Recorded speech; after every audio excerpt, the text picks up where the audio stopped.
any type of, ooh, okay, got it.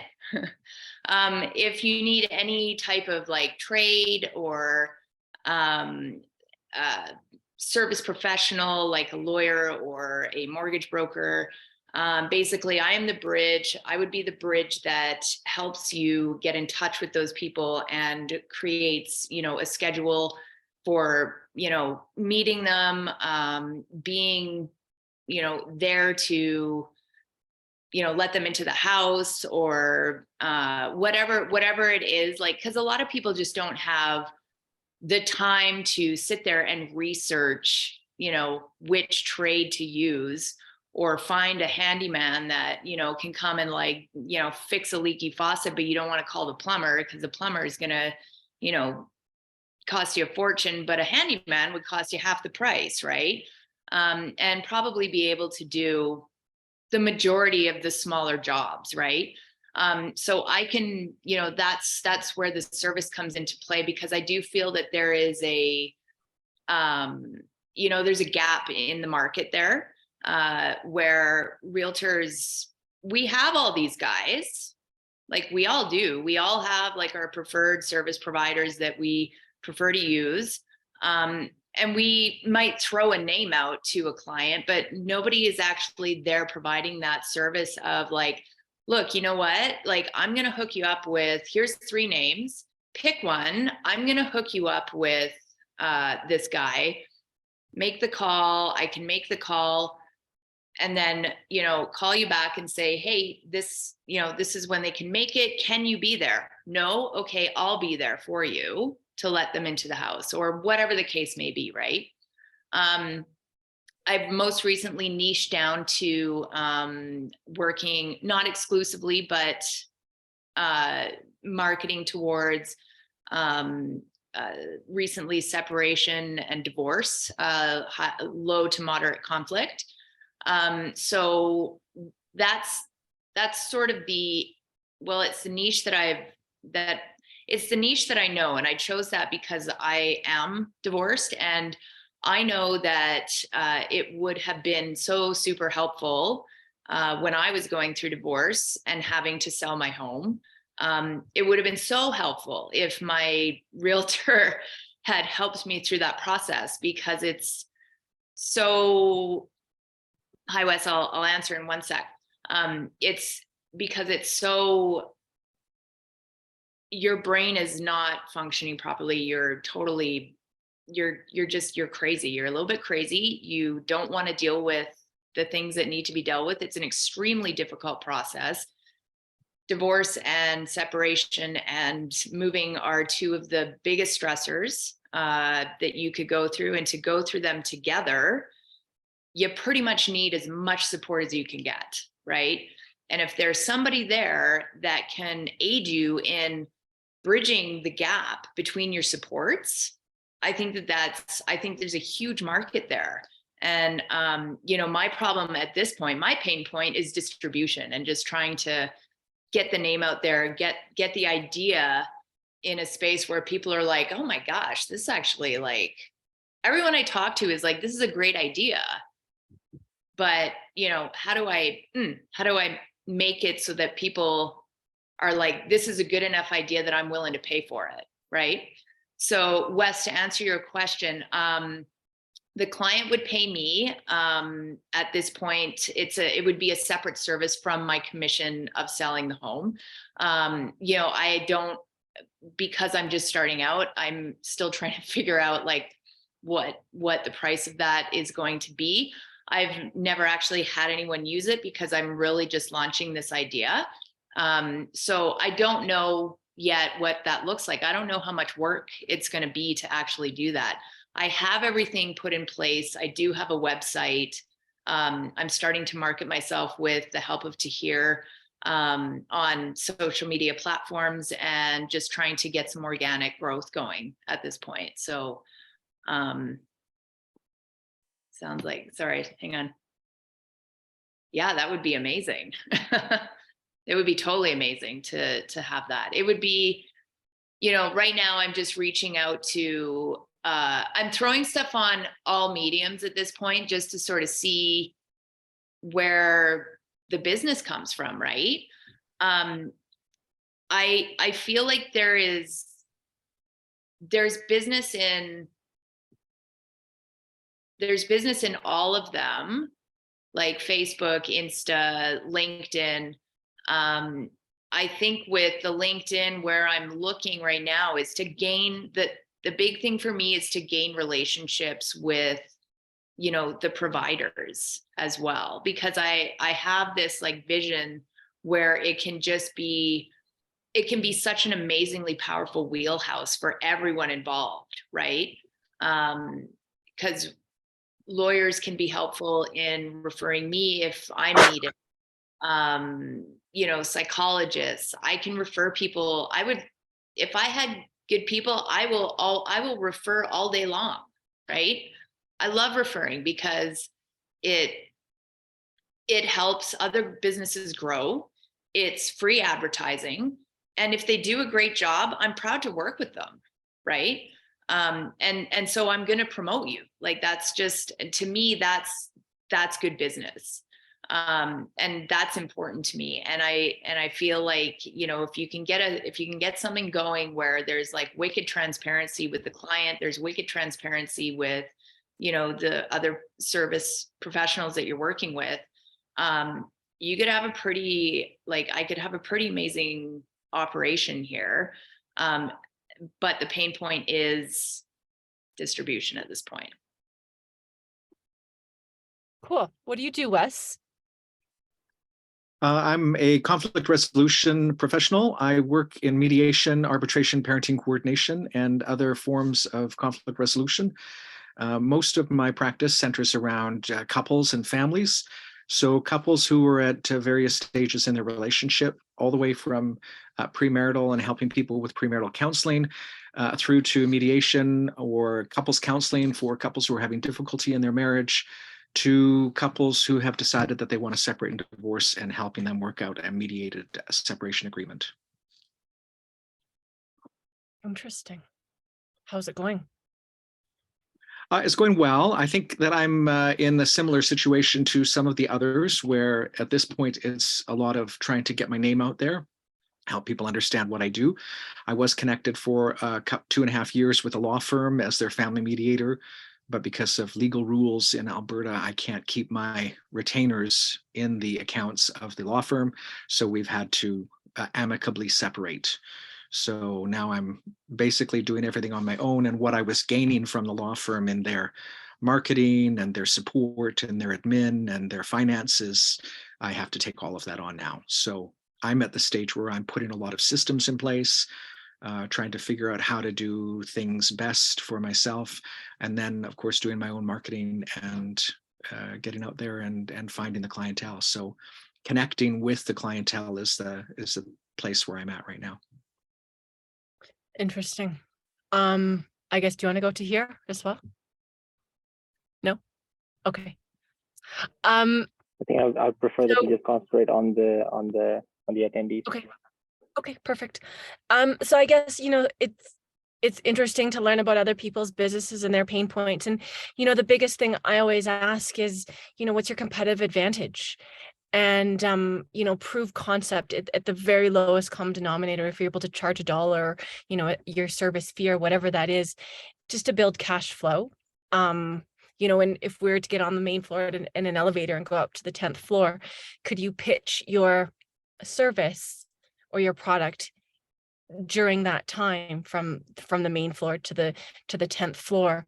And so I can walk out and understand exactly what you do, and exactly one person or two people to connect you to. And I think that's the most important thing. So people, potential clients or potential alliances or network, can really understand where you fit. As human nature, we want to fit in a category. We want to fit in a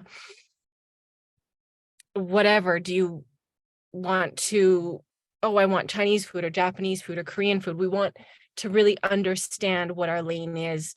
And, bringing it back to your business or service, what is your lane?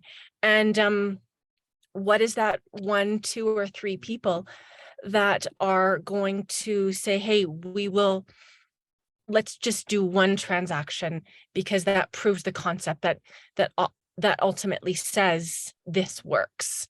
And then from there, you rinse and repeat.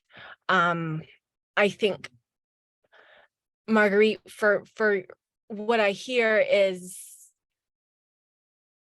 I didn't know what a maker studio was until I think a couple of years ago, just when they had the open doors, and I went to a maker studio to even learn about products that are made locally. So I think it took me a little while to understand, if it's a local toy or a local whatever it is, and then getting it properly branded, marketed, packaged, and distributed in a way that then becomes profitable. Yes, that is why local products are 3 or 4 or a bazillion times more expensive than something from, mass produced, purchased at Walmart. So it becomes a challenge because you've got a mouthful. In our food world, we would say gate to plate. What do? We sell food, we're gate to plate. Oh, like from the farm to the table. It's like, oh, I understand that. And we focus on local foods, or we focus on imported foods. And, very quickly in 10 words, they understand whoever they are. And does this fit with me? Does it interest me, or not at all? And if it fits with them, how can you hook them? Yeah. What is your superpower? Are you using your knowledge, your kindness, your personality, and really leverage that? Because ultimately we invest in people. We invest in the person that created the software, and the software is great, Apple or PC or whatever those big software programs are. And proof concept, because I think, like, maker's product to marketing to branding, packaging, storytelling, distribution, end user, that's a lot, and you get lost really quickly. Yeah. Well, I guess with what I'm doing, I'm not doing all that. Like, I partner up with different organizations that specialize in whatever step of the process you need. I know when my biggest thing is that system is like, okay, how do you really make that a simple system that my 90-year-old grandma can go in there and be able to do this whole process herself? And then on the other side, yeah. Like, I don't understand, right? Do you make a toy at a maker studio and it's made by whom and it goes retailed? No, so basically what I'm doing is I'm integrating, like, you, for example, you're doing what's your superpower? So then that becomes one part of that. So then I just put you into the store. Okay. And then a person, and then, say I bring in a business, bring them through an assessment process and say, okay, what services, what products do you need? And then I connect them with the companies that do it for them. So I'm not doing all that stuff myself, but I'm making recommendations to companies that I'm connected with. So that would make you an agent for... Yeah. You're an agent for these local companies. Yeah, basically. And the manufacturers and the producers. Yeah. Do you represent anybody in particular or exclusively? Well, right now, like, we just started doing this a couple months ago. So we've been in the process of me and my partner have been in the process of sort of streamlining and simplifying it, and working with the business coaches and going to workshops like this one. Like, so we're still working out all the kinks and stuff. So one of the things I heard that's really important to you is, passion of local, and everything is made and it's nearby. And I think that needs to be your hook right off the get-go, because it came out with maker studios and all of these things. But at the end of the day, what's really important to you is the local and the handmade. Yeah. And so I think go with that, because more now than ever, we have a local push. We have a push to support local. YYC Growers is growing, but they're a massive, in your world, distributor. So how do you how do you create that massive umbrella? You know, you Yeah. promote local product. Yeah, You're a and brand specialist. You're a like brand specialist for locally made items, right? And I think find 1 or 2 locally made items that are really important to you, or that strike a chord, or that your grandma would be thrilled with, or your mom would be thrilled with, because those are the ones they're going to get excited. You know, write 5 things on a piece of paper that get you most excited about that. Local, handmade, small business, retail, and say them in your mind. And then before you introduce your business, that's what will your eyes, that's what someone will see in your eyes. I'm excited about this local thing. I'm excited about creating a relationship. I am excited about connecting those dots, because without you connecting those dots, would that product get to YYC growers? Would that person who's making the product be able to get it to the end user? Are you the virtual farmers market?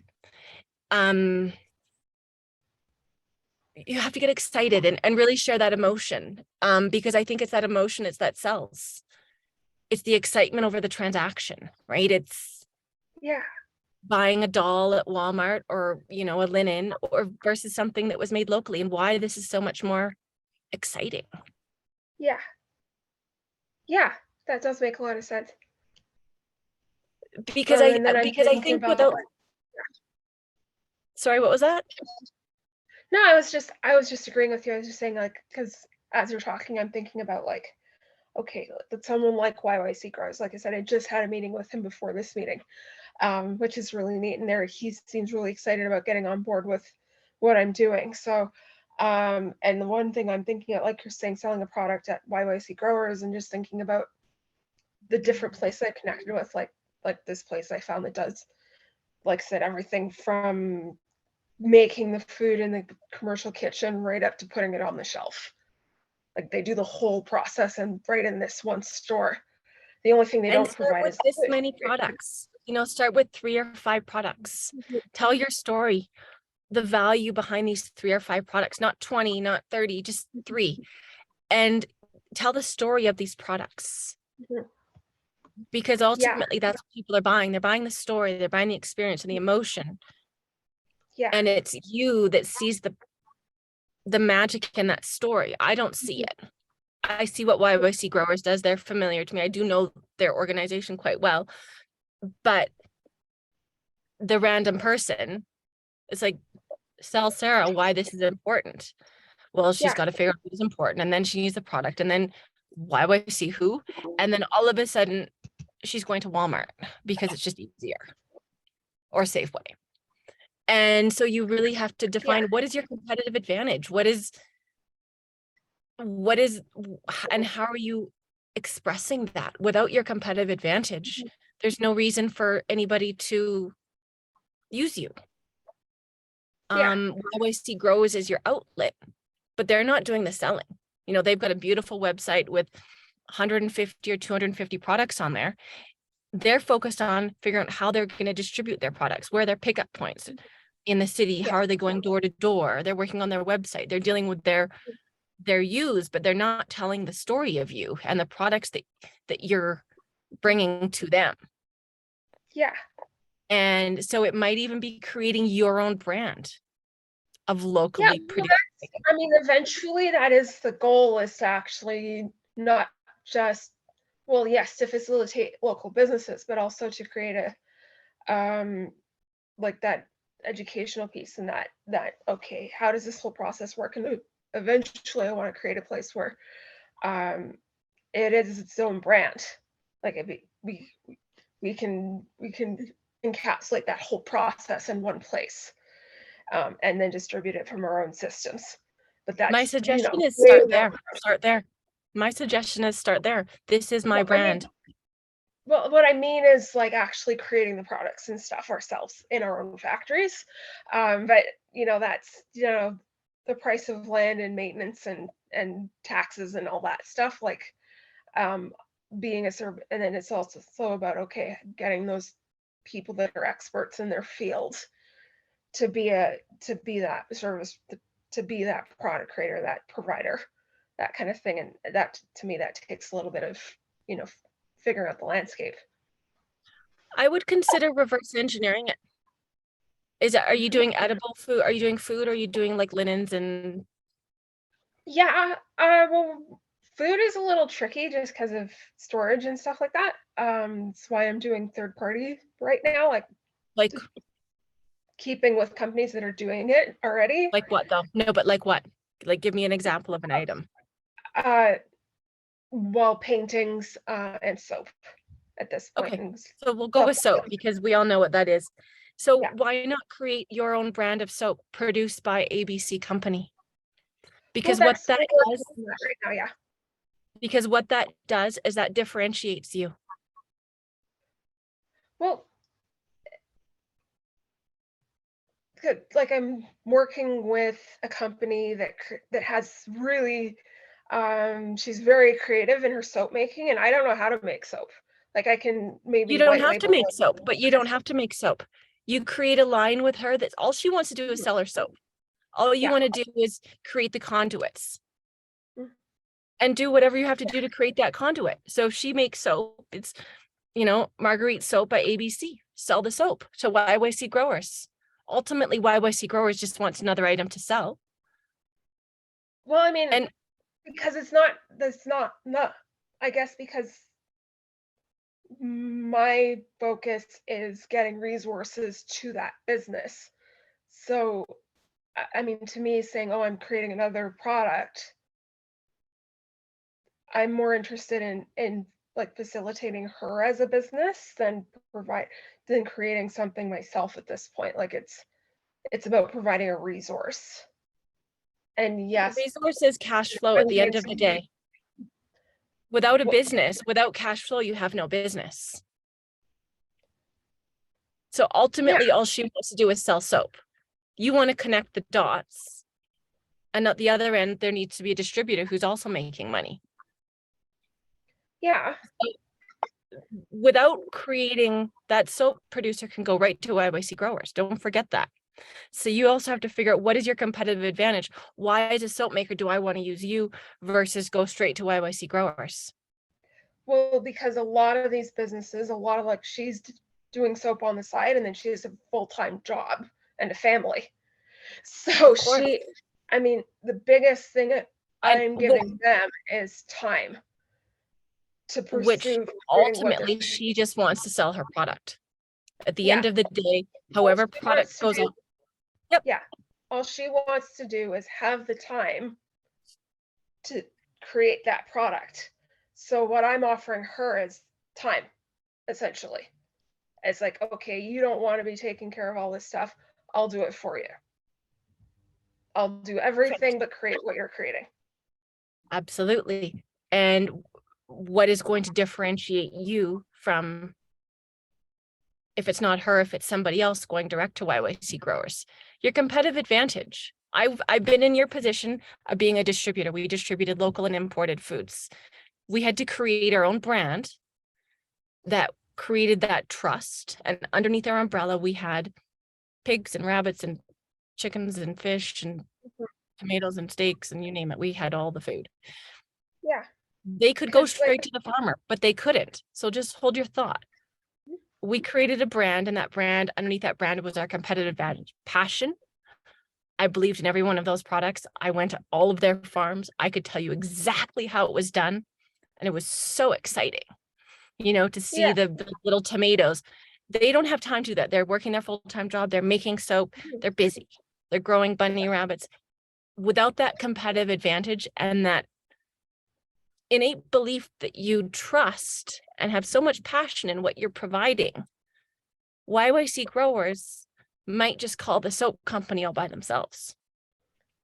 So what I'm saying is you're a local distributor as I think about it now. Yeah, sort of. I mean, that's like, think on that for a moment. I mean, you're not wrong.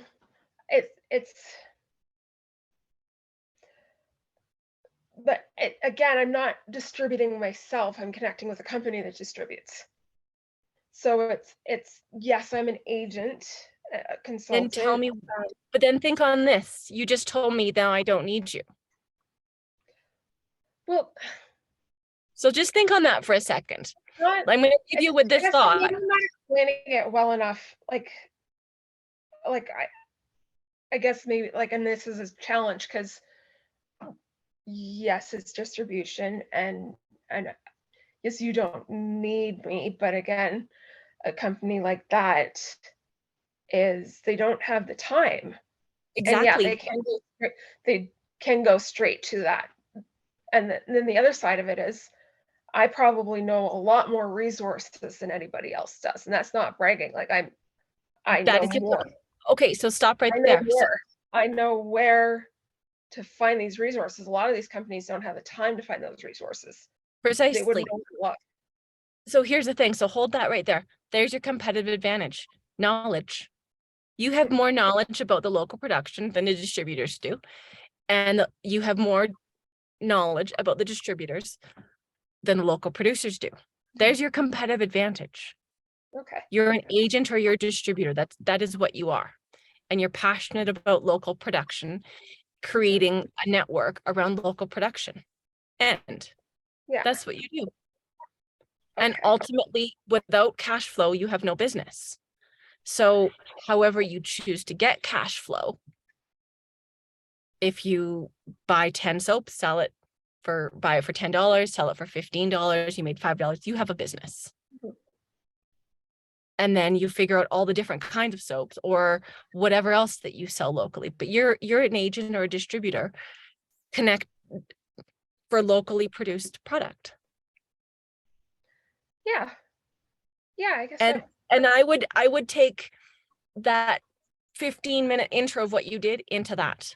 I'm a local product distributor. I'm a local distributor. We specialize in locally made items, edible and not, period. Mhm. Then I understand. Then I can say, oh, I know 4 other companies like YYC growers that I can connect you with. Yeah. And I know 6 other companies that produce cheese or soap or cups. I don't know. But then that becomes very easy because people understand where to put you in their head, in their slot, in their lane. Mhm. Yeah. Without that, it's very confusing. And I'm lucky because I worked in the local distribution world in Calgary for 15 years. Yeah. And without that knowledge, I wouldn't have had much of a clue about your goal, right? And now we know what your goal is and your competitive advantages. Then you find your 3 biggest products and you make them the hottest sellers in town. Yeah. Yeah. Well, you've definitely given me a lot to think about. Sarah? Oh, I think someone has their hand up actually. Julie, I think Fatima has a question. Hello? Yes, hello. I finally unmuted myself. I'm sorry, I did not get a chance to earlier introduce myself. I was just quietly listening to you, so very interesting stuff that you have to share. But I definitely agree with what you've said. Just a brief background about myself. I'm a brand specialist, and I specialize in branding. And the advice that you've given right now, in fact, it's really valuable advice because her brand identity is knowledge, because she has knowledge about local distributors and local production and local places to source these materials from. That gives her already the competitive edge against her competitors and those who are competing with her in the local market. So I definitely agree with you. You've really hit that point right off the bat, that to give that advantage among her competitors and her market, and how to put her edge is knowledge, really. And that is something I think you should really capitalize on. Yeah, I Yeah, appreciate you that. know, and I think just by the nature, and then we'll go over to Sarah, is really knowledge is power, and that is your competitive advantage, and knowing more than everybody else in your lane. You could very quickly tell each one of us where to get your stuff, or how to, or which 3 of our friends we could connect you to. And I think that's super important when you're establishing yourself at whatever stage you are, is in one sentence, what do you do and how can I help you? Yeah. How can I help? I guess the reason why maybe I, sorry, I don't know if hesitate's the right word, but because there is that agent, and I use that word actually for because big part of what I'm doing is assessments. So it's like, okay, what is it you need? And then on the other side is that whole experience integration of like, okay, what does this process look like? What does that journey from like you were saying, farm to Right now, table, it doesn't matter. The process right now is make a sale. As you generate more sales, do you have a catalog? Do you have a little website? Do you have a network of people that you can call and say, hey, I want to branch out to Lethbridge or Airdrie or Pomona and figure out more locally produced items. But right now you need to be, I should be able to call right now in Calgary 3 people and have one of them know who you are and the services you provide. Exactly. but a big part of that service is the experience. No, the experience, no, that's not your, no, it's the knowledge. You're passionate about elevating local production, period. We don't. But that's not the complete picture though. Okay. The experience is, okay, there's the distribution. Yes, that's true. But worked into an experience that you can understand, okay, this is what this is about. This is why it's important. To me, that's just as important as selling that product or selling that service, is understanding why it's important that you do. Like that. But that's all, that's nothing more than your mission statement. That's nothing more than your mission statement. Because without, but this is the thing, soap from Zest or soap locally produced, I understand, you know, I get the local thing, it's very important. But once you have your sales meeting, you create that relationship based on knowledge. And this is the whole basis of business, is you're building a relationship because they trust that you know more than they do about your lane. I'm going to trust you know more about local soap than I do. I'm no longer going to go to the body shop. I'm going to call you when I want to know about local soap. And you got to be the expert in local product. You're an agent in local product or a distributor of local product. Ultimately, you have to keep it so simple because we're inundated. And if people don't understand, they gloss right over. And ultimately with a business, it's cash flow. Without cash flow, you have no business. And the soap production, they want to produce soap because eventually they want to quit their job and make soap full time and sell it to the body shop. And you want to focus on this full time and make it great business where you can probably have another salesperson on the road selling for you. Well, yeah, I mean, I do.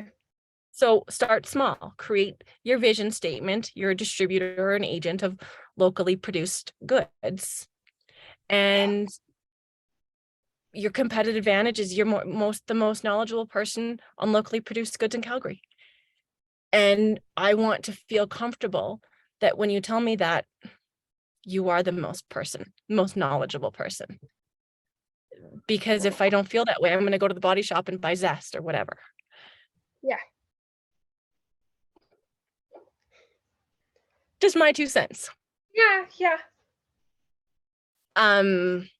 So what are your barriers or what are your pain points, Sarah, other than getting out there?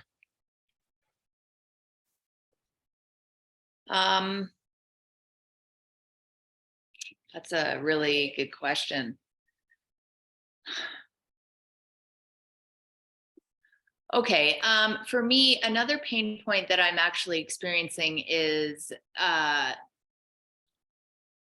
you know, because I basically this is a new leg of an already existing business, which is real estate.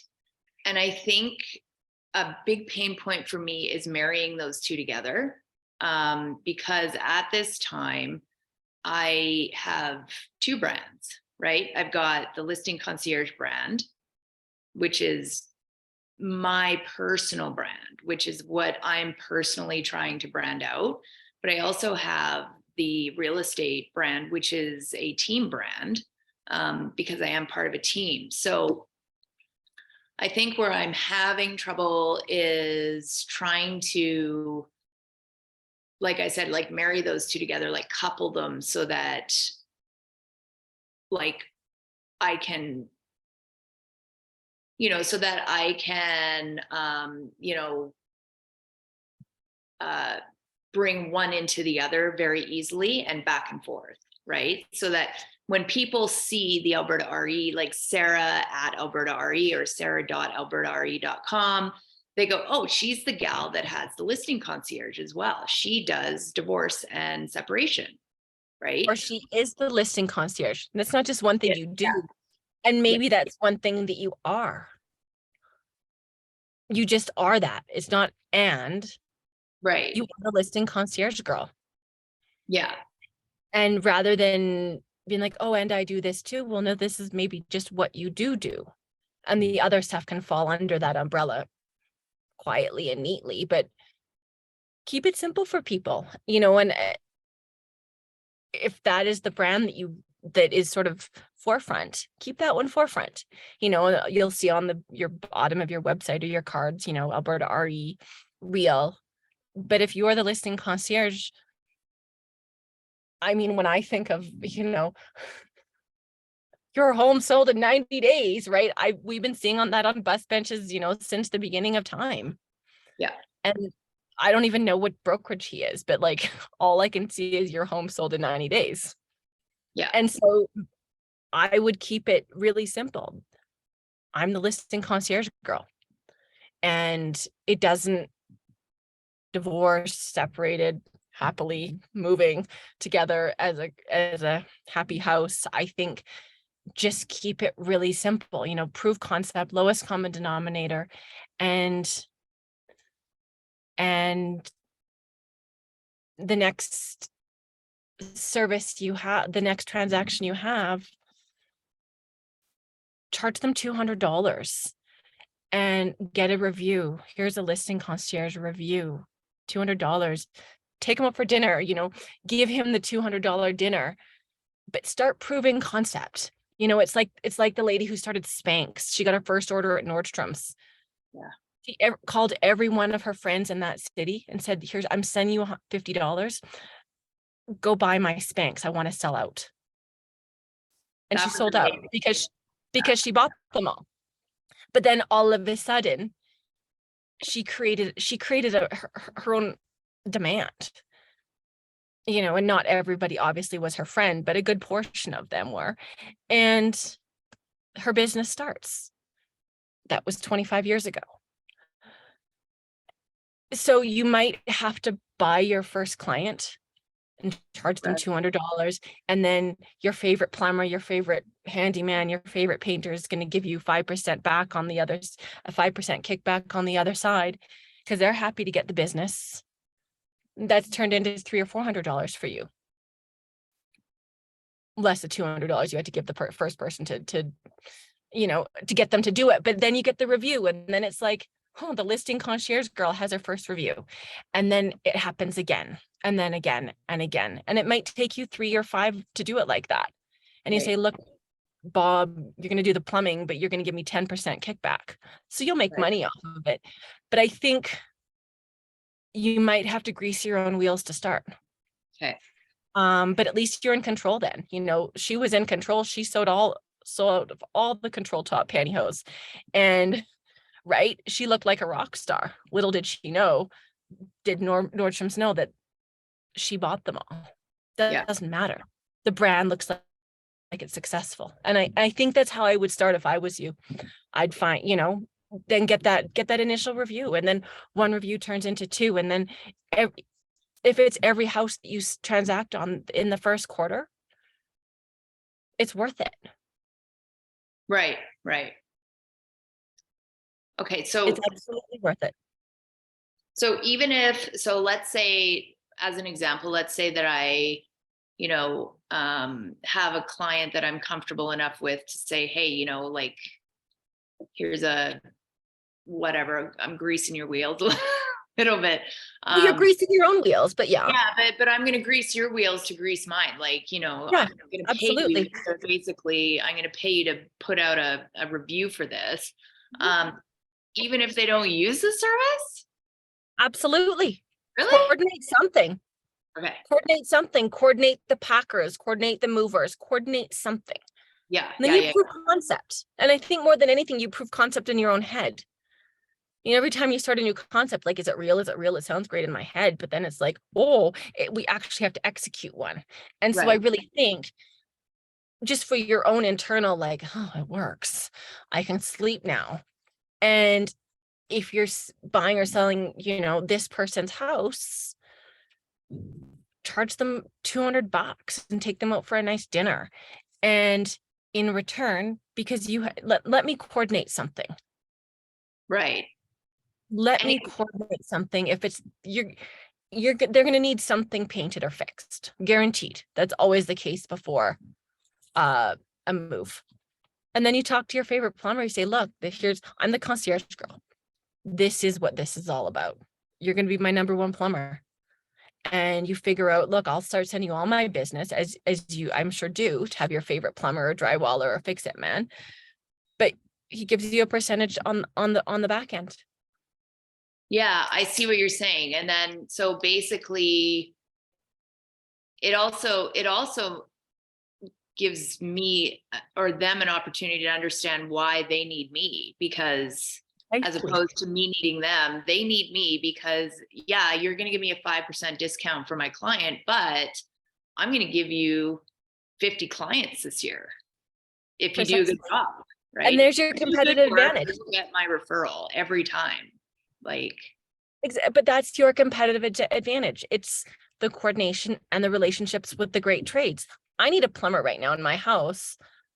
And like, I'm literally walking up and down the streets, and the next plumbing truck that I see, I'm going to call them because it's going to be nearby, and I probably trust them because somebody nearby me hired that plumber. And if you have that trust as the seller or buyer, it's like, I don't trust the plumber. Well, I don't know what plumber to get. You trust the plumber. I trust you to hire me to get the house sold. You create that trust, and you know, the cash will flow. If they pay X amount to get it done, say $200 or $150 for the service fee, the plumber maybe gives you a back end kickback, and then, you know, you give the seller a great, or the buyer a great gift. Yeah. Or a gift certificate to whatever, Earls or something. And I think it becomes, everybody wins. Ultimately, everybody, and that I think is your competitive advantage, the knowledge of trades, because we all know hiring trades is hard. How do we trust them? What's the good guy? Like, when are they going to be there? What's my window? Yeah. And that is the hardest part, right? Like, if I can just have some, and that's right now, like for the past few months, that is what I have been doing. It's just, you know, I'm in the process of talking to, you know, the service providers, the trades, the professionals in their field. Like, you know, like when I got divorced, the first thing I thought of was, we have to sell the house. So here's the thing. That was before lawyers and everything. So like right now I'm like, okay, who can I work with as a family lawyer? Because the first thing they're going to need is some type of mediation, separation agreement, or an alternative, you know, an alternative source of what do you call it? ABR, I think. Anyways, they need some kind of mediation, arbitration, litigation, I don't know, whatever the direction they're going to go in. So who can I direct them to that is like a really, really good starting point, is you need a lawyer to help you through this part. So here's a guy that I really like. Go to my website, check out my other people that I work with, because you're going to need all of them, right? But here's the thing, at the end of the day, I don't know that people will really care. You tell me they're good, I'll trust you. Yeah. And ultimately, if you're saying I'm the concierge girl, say it with confidence, because I know that. I know the best plumber, I know a drywaller and a painter and all these people that are going to take care of you. I'm giving you, by giving you $200, I'm imparting that trust so you can take care of it. You will take care of it. Right. And I think the first one, you always just have to prove concept and get the cash flow and say, look, it works. The widget actually works. Right. You know, they don't need to know that you controlled 2/3 of the widget, but now it works. And then, you know, in your head, and I think there's a good number of sort of part of that competitive advantage is being confident in your service, right? And it works. Hot damn, like, I got the best plumber, I've got the best painter, I've got the best handyman, and you can trust them. And I trust you, so you pick the best trades. And I think really just starting that first one, little review. Hey, I am the concierge girl. It's not I am Sarah and I am also have this service. I am the concierge girl. Like, I sell your house in 90 days or I buy it. Like, he's been on that chime for 30 years. Yeah, exactly. And so maybe you're the concierge girl. The concierge girl. And you're at Alberta RE Real. And I would just keep it real simple for people. Really, really simple. So basically, you're like, what I'm hearing is you're telling me to just like pick one.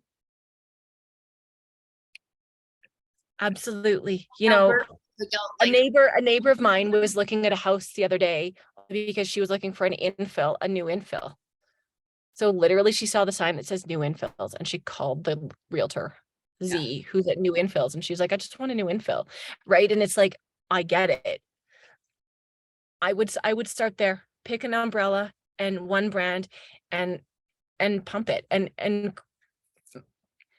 engineer your first transaction yourself. Get the review, and you might have to engineer the first 2 or 3.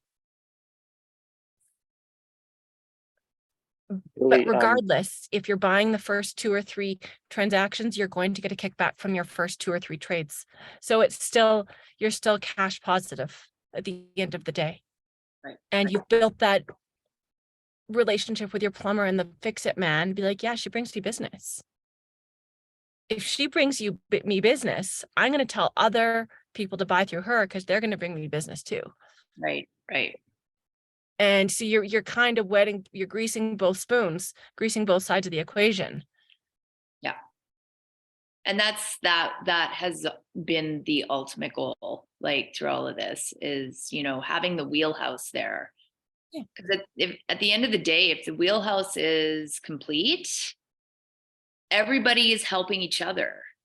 Precisely. So it's a simple little analogy like this. Then we'll get to Wes, and then I think we got to hang up. But like, you got to, like, we're at a wedding and like the DJ started.